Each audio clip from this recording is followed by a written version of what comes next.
Je me souviens le soir que j'ai accouché, quand on m'a dit que c'était un petit garçon, la première chose à laquelle j'ai pensé, j'ai dit tiens, il ne connaîtra pas les douleurs de l'enfantement.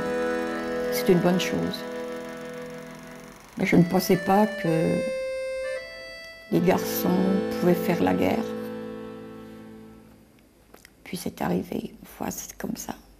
Et quand les événements en Croatie ont commencé, ça devait être en mars et avril, là, il a été pris par ça. Quand il venait à la maison, c'était toujours la télévision, les magazines et tout. Il me disait, mais tu te rends compte, maman, c'est un peuple qui veut se défaire de l'État fédéral. Il veut son indépendance, il faut l'aider. Il disait, moi, je serais d'accord pour y aller. Tu vois, j'aimerais faire des photos et puis parler avec eux, savoir exactement ce dont ils veulent, ce dont ils ont envie. Mais il me dit, ils méritent d'être aidés. Alors moi, j'étais pas tellement d'accord. Pour moi, la Croatie...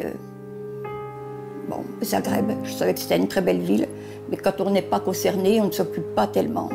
Puis après, avec Jean-Mi, bon, j'ai commencé quand même à écouter. On en parlait très peu quand même dans les médias, alors ça me choquait. J'ai dit, écoute Jean-Mi, là ça devient vraiment sérieux, il faut rentrer. Ce n'est pas ta guerre, ce n'est pas ton problème, laisse-les s'arranger entre eux. Et là, il n'a rien dit, et au bout d'un moment, il m'a dit, comment ? Comment tu peux me dire ça, toi, ma mère, qui m'a toujours dit qu'il fallait que j'aille aller au bout de ces idées, et toi, tu oses me dire que... Mais ce sont mes idées, et j'ai autre chose à te dire. Il me dit, je te l'apprends de suite. Je me suis portée volontaire pour Vukovar. Je vais partir. Aujourd'hui ou demain, je ne sais pas exactement. Mais je me suis portée volontaire, je m'en vais là-bas.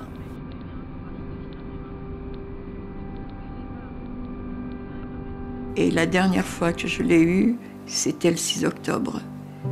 Alors là, il était en larmes. Et il m'a dit, si tu savais ce qu'ils font, ils nous envoient des gaz. Nous n'avons rien pour nous défendre. Il faut absolument que tu demandes de l'aide. Il nous faut de l'aide. C'est ce que j'ai fait. Et malheureusement, personne n'a répondu à mon appel. Et j'en veux énormément à mon pays, la France, à l'Union européenne, de n'avoir rien fait, de vous avoir laissé crever comme des bêtes. Voilà. Qu'est-ce que vous faisiez dans Vukovar en tant que Français? Ah bah, j'étais engagé, volontaire. Et puis, on a perdu. Et un jour, j'espère que nous irons tous les deux nous recueillir sur la tombe de Jean-Michel. Oui, je l'espère.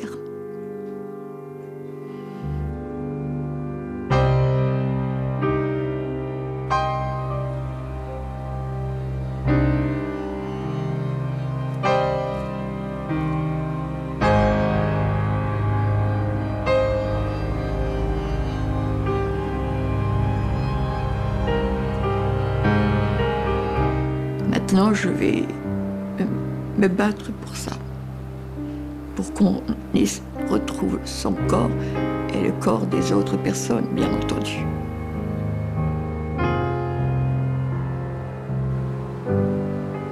Oui, quelquefois, il m'arrive de rêver de Jean-Mi, quand il était enfant ou adolescent ou homme.